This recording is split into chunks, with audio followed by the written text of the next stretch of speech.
Spirit of the Beehive, I'm so lucky EP review. Let's chat about it. Hey friends, what's going on? John here from What's Spinning here tonight to chat about this latest EP from Spirit of the Beehive. Actually, I'm going to be chatting a lot about a few EPs that have, come across my musical desk over the last few weeks. This weekend, gonna be chatting about the new Show Me the Body EP tomorrow, as well as the new Toro et Moi EP over the weekend. But for right now, Spirit of the Beehive, Philly-based band, one that's pretty hard to classify. I would just, usually use the very broad term of neo-psych, but yeah, they really do have a lot more going for them. There's elements often of hypnagogic pop, dream pop, post-punk, and more.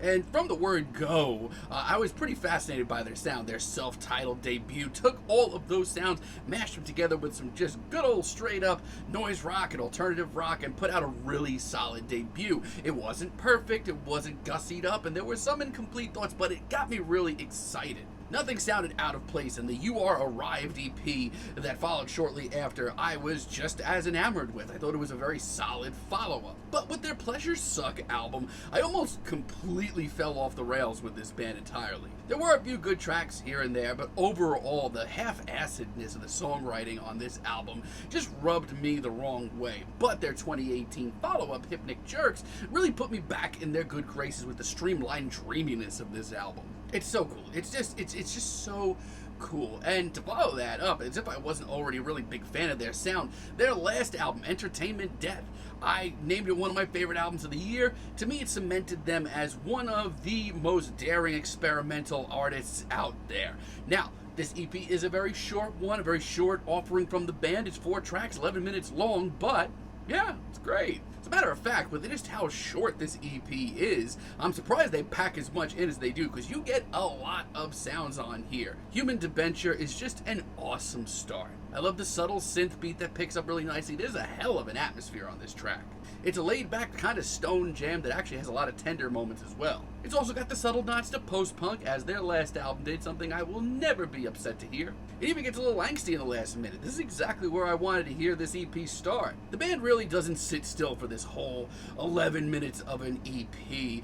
Really Happening is great too. This is a much more plunderphonics driven track. There's a lot of sampling going on. If you're a longtime Spirit of the Beehive fan, you know what to deal with here. But man, is it cool alongside this low-key bass riff and the very menacing vocal performance we get. This is fantastic. I really love the whimsical feel to this track as well, and I love how, the 4 tracks we get on this EP, I should say, don't feel like toss-away tracks. These don't feel like tracks that weren't good enough for Entertainment Death. They have their own sort of vision here. And the super warm, legitimate jam that we get in the final moments is really fantastic. It's so smooth, albeit a very experimental and wild affair.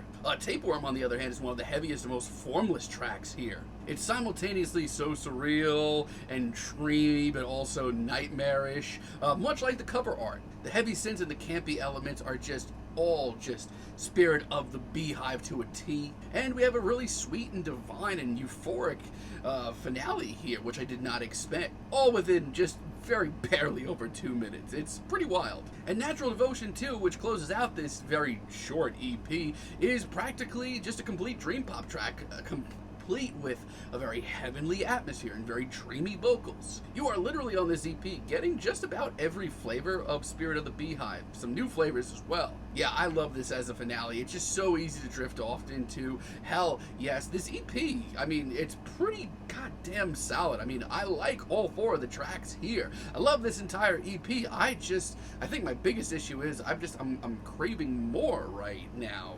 They could have very easily fit another 2 tracks in it. It still would have been probably under 15 minutes, which is crazy to even think about, but that's probably my biggest takeaway. This is a really great EP to wet my whistle, but I need more material from the band soon. But for now, I'll be this a very short offering. I'm feeling a light 8 on this EP. Let me know what you think down below. If you like the video, be sure to give us a like, give us a subscribe, and let me know down below what you would like for me to chat about in the future. And until next time, have a great day, friends.